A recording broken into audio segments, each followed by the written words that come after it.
Bu qo'yxonamiz endi qanchaga bitgan? Qo'yxonamiz endi Sir bo'lmasa agar. yo, sir emas.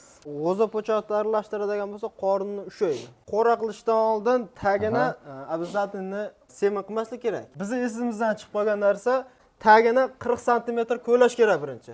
Ko'lab turib, 40 sm ko'lab shibin tashlash kerak. Shibin o'zimizda pisok bor, shibin tashlab turib, ustiga turpoq tashlaydigan bo'lsak, suvni zo'r tortadi. Bizni esimizdan chiqqan o'sha tramblok. Assalomu alaykum, O'zbegim Chorvasi YouTube kanali obunachilari, bizni kuzatayotgan aka-ukalar, YouTube ishqibozlari, chorva qo'yish ishqibozlari. Xudo xolasa, mana bugun noodatiy usulda, ya'ni sizlarga 5 yulduzli mehmonxonani bir qator obzor qilib berishga harakat qilamiz. Umuman oldin videomizga bittadan like bosib, kanalimizga yangi bo'lsangiz obuna tugmachasini bosib qo'ying. Xudo xolasa, keyingi videolarda zo'rlarni chiqarib berishga harakat qilamiz. Biz bo'lmasa qani videomizni boshladik. Obunachilarimiz, Xudo xolasa, bugungi kunda Jamshid akamizni qo'rasiga kelib bir qator obzor qilib berishga harakat qilamiz. Jamshid aka, assalomu alaykum. Mazaz yaxshimi? Charchamasizlar aka? Rahmat aka, Xudoga shukr. Rahmat. Assalomu alaykum, hurmatli obunachilar. Hammalaring zo'rmisizlar? Qadrli obunachilar, Xudo xolasa, shunaqa qo'yxona har bittamizga nasib qilsin. Mana bu joydagi qo'yxonalarda bir qator sizlar bilan obzor qilib, Jamshid akamiz o'zlaridan to'liq ma'lumotni olib berishga harakat qilamiz.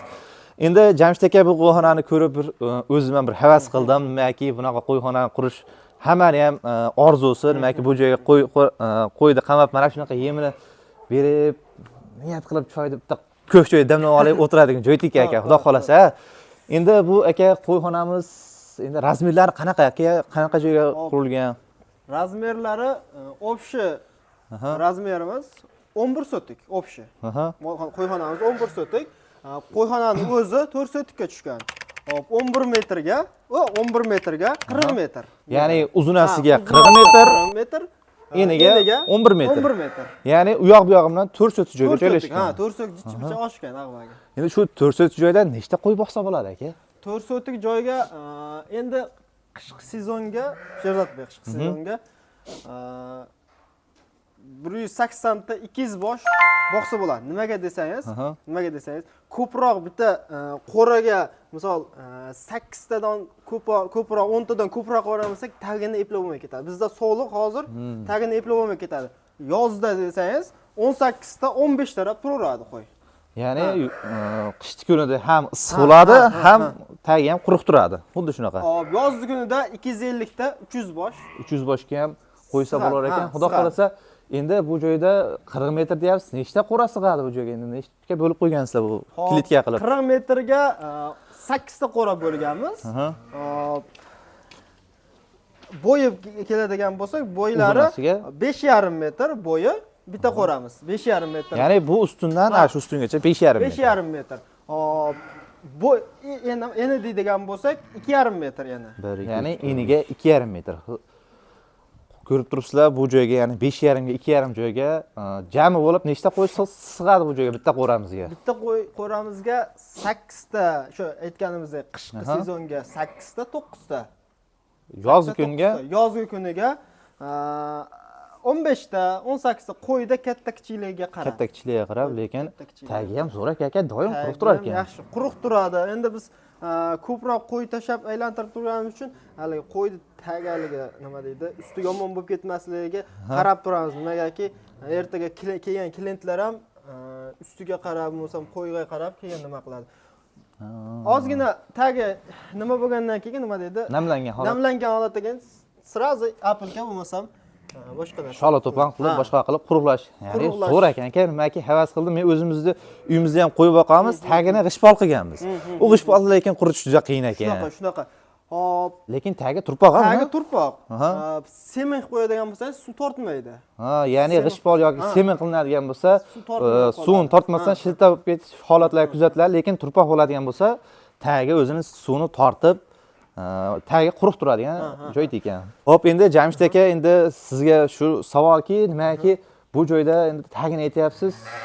Ya'ni sizga qanaqadir lifehack yoki foydali ma'lumot qilsa, qanaqadir siz esingizdan chiqib qolgan narsalar bo'lishi mumkinmi? Qurishdan oldin esdan chiqib qolgan haligi bizga nimasi? Hop, qo'ra qilishdan oldin tagini обязательно quruq turish uchun semin qilmaslik kerak. Sherzodbek. Bizni esimizdan chiqib qolgan narsa, qo'rani mana shu 5,5 ga 2,5 ni tagini 40 santimetr ko'lash kerak birinchi. Ha, Ko'lab ya'ni turib, 40 santimetr Ha. ko'lab. Shibin tashlash kerak. Shibin o'zimizda pisok bor. Shibin tashlab turib, ustiga turpoq tashlaydigan bo'lsak, suvni zo'r tortadi. Bizning esimizga chiqqan o'sha trambulovka, Ha, ya'ni aytmoqchi bo'lganingiz o'zimizda eski sharoitda qilinadigan, ya'ni suv to'kilish holati bo'lishi mumkin, siydik holati bo'lishi mumkin. Ya'ni o'shanda o'zini suvni o'zi tortib ketadi. Ya'ni trombobga holat. Biz o'sha bizni yodimizdan ko'tarilgan. Lekin zo'r aka bu lifehack, hamma ham qila olmaydi bu narsani. Lekin zo'r narsa ekan. Obunachilarimiz sizlarga ham tavsiya qilib qolamiz. Agar shunaqa qo'yxona qiladigan bo'lsalaring, tagini xuddi shunaqa qilib, tagini kovlab, trombobga holatini keltirsalaring, sizlarga ham zo'r effekt beradi. Endi yoz kunida u narsa bizga nima bo'lmaydi. Qish kunida tagi juda shiltirab ketadi. Kunida lekin to'g'ri. Undan tashqari bu tagini ham tozalab turiladi. Ha, tagini bir haftada bir oyda bir yozgi kunida tozalab turadi. Qish kunida to'g'risi bir oy, 2 oyga ham cho'zilib ketishi mumkin. Nimagaki shiltib turadi tagi, nima? Ha, tagi lekin bo'lib turadi, Bu holat lekin qish holatida ancha zo'r. Nimaki ko'ryapman, joylarda ko'ryapman, lekin tagi balchiq bo'lib ketyapti, boshqa bo'lyapti. Lekin bu holatda turishi juda ham zo'r. Hop, endi Jamshid aka, bu qo'yxonamizda jami nechta quradi deysiz? Uzunasiga 8 ta. 8 ta, ya'ni 5,5 metrdan bo'lganda ham 8 ta qo'ramiz sig'adigan joy ekan. Endi o'z ichiga oladigan qo'ylarni ham bir o'zingiz ko'rib turibsiz, Xudo xolasa. Undan tashqari qo'yxonamizda bitta narsaga men ishqim ketdi. U yoqqa o'tsam bo'ladimi? Bemalol. Undan tashqari mana bu narsaga men ishqim ketdi. Bu eshigi g'aladon deydimi? G'aladonga o'xshab ko'tarilib turib, ya'ni bu joyda o'pshi kalonna qilib tashlasham bo'lar ekan-a? Lekin shu narsani zo'r o'ylagan ekansizlar. Nimaki ko'pchilik mana beton quyib qo'yadi, yo bo'lmasa mana bunday qilib to'siq qilib qo'yadi. Agar qo'ylar sig'may qolsa yo bo'lmasa qanaqadir o'sarman qo'y bo'ladigan bo'lsa, tiqilib qolish holati kuzatiladi. Lekin shu narsaga meni ishqim ketdi. Zo'r ekan aka. Jamshid aka, buni qo'yxonamiz balandligi qanaqa, necha? Balandligi 4 metr oshiqqa beramiz. 4 metr oshiqqa beramiz. Nimagaki pastroq qo'ysak endi qo'y dimlanadi. Hali hidi kelib ketish uchun anovlarni porchkalar qilib ketilgan. Ya'ni endi undan tashqari gapingiz bo'ldim. Porchkaga ham alohida e'tibor berib ketilgan. Ya'ni dimoxod sifatida. Yozda bitta ventilator qo'yiladi bularga. Qadrli obunachilarimiz, lifehack ham zo'r bo'ldi, ma'lumotimiz ham zo'r bo'ldi. Bu narsani men o'zim bilmasdim. Nimaki buni qolib ketirgan, teshik qilib qo'yib ketirgan sabab men hashak tashlasa kerak deb o'ylagandim. Yo'q, hashak tashlashga emas bu. Ya'ni trombobka bo'lib bu joydan havoni o'ziga tortadi. Ya'ni dimoxod sifatida foydalaniladi. Yozgi kunida nima bo'lib ketadi? Hidlanib ketadi. Bitta ventilator qo'yib qo'yiladi. Ya'ni qo'yxonamizda aytayotganimizdek qo'ylarga skvozniy sharoit emas, ya'ni quruq hamda shinam joy qilish uchun zo'r, ya'ni zo'r sharoitlar yaratib berilgan ekan. Ya'ni aytmoqchi bo'lganim, bu qo'yxona emas, 5 yulduzli mehmonxona desak ham zo'r effekt beradi, xudo xolasa. Endi Jamshid aka, bu qo'yxonamizga mana ko'ryapsizlar, konteyner mahsulotdan qilingan ekan. Ko'proq konteyner mahsulotdan qilingan. Nimaga desangiz, bu haligi o'zimizda temirga qaraganda arzonroq. Arzon tushadi. Buni razmerlari qanaqa ekan bu? Buni razmerlarini o'lchaydigan bo'lsak, hozir metr olib kelaman, Sherzodbek. Hop.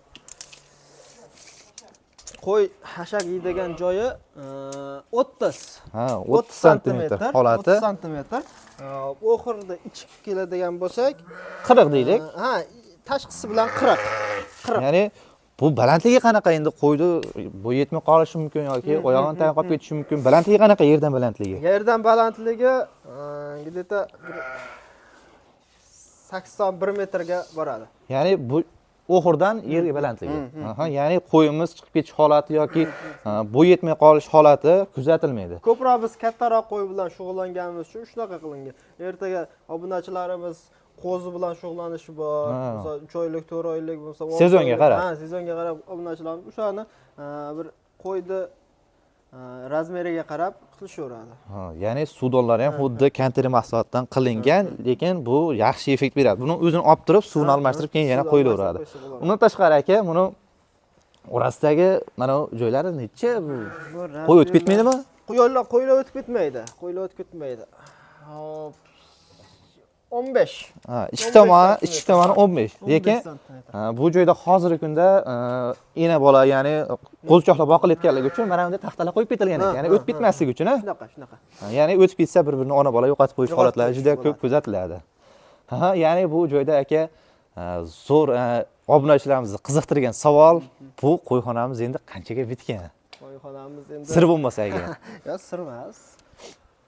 Hop. $10,000 dan oshgan. Ya'ni qurilishni o'ziga. Ha, 15 mingga bormagan. 15 mingga oshmagan. Ya'ni bu o'sha mahsulot, ya'ni materialdan tortib joyi, stachkasi, devori, tomi hammasi 15 mingdan oshgan. Lekin shu joyda maza qiladigan joyi, lekin shu sharoitda qilish 15 ming dollarga juda ham arzon. Arzon, to'g'ri. Demakki, Qo'yxona ozmuncha emas, misol 300 ta qo'y sig'adi. 300 ta qo'yib bemalol sig'a oladi. Ya'ni mana bu joyda optikani qilib, ya'ni keyinchalik bu joyga mana turban qo'yib ketilgan ekan. Keyinchalik ham bu bo'g' borsa bo'ladi, Ya'ni hozir bu joyda ena bola qo'yliq boqilayotgan ekan, ya'ni bu joyda Jamshid akamiz o'zini qo'llari ekan, ya'ni 100 ta qo'yib kelgan ekanlar. Bu hozirgi holatda 200 dona bo'libdi. Shunaqa. To'g'rimi? To'g'ri. Ya'ni shu joyda ma'lumotlarni aytib o'tib ketamiz. Agarda kimgadir mana shunaqa ena bola varianti yoki egiz varianti yoki bo'g'oz varianti kerak bo'lsa, xudo xolasa pastdagi nomerlarga aloqaga chiqishlari mumkin. Jamshid akamizning o'zlari xudo xolasa bu joyda sotuvga ham qo'yasiz aka, yo faqat boqasizmi? Sotuv, bizda sotuv faqat. Ya'ni ma'lumotlarni aytib o'tib ketyapman. Kimgadir kerak bo'lsa, xudo xolasa Jamshid akamizning o'zlariga aloqaga chiqishlari mumkin. Ketdimi? Hop, endi Jamshid aka bu joyimizni balandligi 4,5 metr deyapsiz. Xudo xolasa endi buni tom qismi ham juda katta bo'lsa kerak, Tom qismi ham xuddi shunday desa ham bo'ladi. Ya'ni qancha endi hasha sig'adi u joyga? 2000 ta, 3000 taga yaqin. Lekin havas qildim. Uyga qo'yiladigan to'sinlar bilan mana bunday baquvvat ustunlar qo'yilgan ekan, profil ustunlar. Xudo xolasa bu joyga 2000 ta, 3000 ta pris bemalol sig'iladi. Endi tomga chiqib syomka qilish nima desa bo'ladi? Sharoitimiz yo'qligi uchun endi og'zaki gapirib o'tib ketyapmiz. Undan tashqari bu joyda qo'ylarga endi nima berasiz aka? Bu yerda silos bilan g'o'za po'chog'imiz bor. Ya'ni g'o'za po'chog'i beradigan bo'lsak, Sherzodbek. Silos o'zini beradigan bo'lsak, qorni tez ochib ketadi. Silos o'ziga, hammasini tashlaydi. Lekin yaxshi. G'o'za po'choqni aralashtiradigan bo'lsa, qorni ushlaydi. Ya'ni shuni ikkalasini kechgacha yeb chiqishadi. Kechgacha. Ya'ni kechgacha tugatib qo'yadi. Kechgacha tugatadi. Undan tashqari bu joyda ko'rib turibman, mana bu joyda silos yemamiz ham bor ekan. Silos yemamiz ham bor. Silos yema shu qo'yiladi o'zigami? Silos yema shu 1 yilga o'zimizga nima qilib, 1 yilga yetidan qilib olganmiz. Ya'ni 1 yilga bemalol yetadi. Xudo xolasa, undan tashqari endi mana ko'rib turibsizlar, qo'ylarimizga mana bunday sharoitlar qilingan ekan. Ya'ni bu qo'ylarimiz sug'orish uchun, Sug'orish. Yozda, qishda bir xil ketaveradi. Ya'ni ko'rib turibsizlar, obunachilar, zo'r narsa ekan. Endi kimdirlar qo'ylarga paqirlab suv tashiydi, kimdirlar ariqdan olib keladi, lekin shu narsani kran qilib qo'yxonaga qo'yib qo'yiladigan bo'lsa, ishingiz ancha osonlashadi. Lekin shuni men havas qildim. Menki o'zimiz ham mol boqayotganda tashqaridan, boshqa yerdan kranni olib kelinadi, qiynalib 1 soat, 2 soat vaqtingiz behuda ketadi, lekin shuna qilib qo'yxonaga bitta kran tushirib qo'yiladigan bo'lsa, ancha maqsadga muvofiq bo'ladi. Xudo xolasa, qo'ldan kelgancha mana obunachilarimiz Jamshid akamizning o'zlaridan to'liq ma'lumotni olib berishga harakat qildik. Agarda sizlarda qanaqadir savol yoki takliflar bo'ladigan bo'lsa, kommentariyaga o'zingiz izohingizni qoldirasiz. Xudo xolasa, keyingi syomkalarimizda shu berilayotgan savolni to'ldirib ketishga harakat qilamiz. Bugungi syomkamiz endi xuddi shulardan iborat edi. Agarda kimgadir xudo xolasa shunday qo'yxonalarimiz niyat qilgan bo'lsa, bittadan like bosib qo'yasizlar. Syomkada qilinayotgan xato va kamchiliklar uchun uzr so'raymiz. Keyingi syomkalarda ko'rishguncha sog' bo'linglar, omon bo'linglar.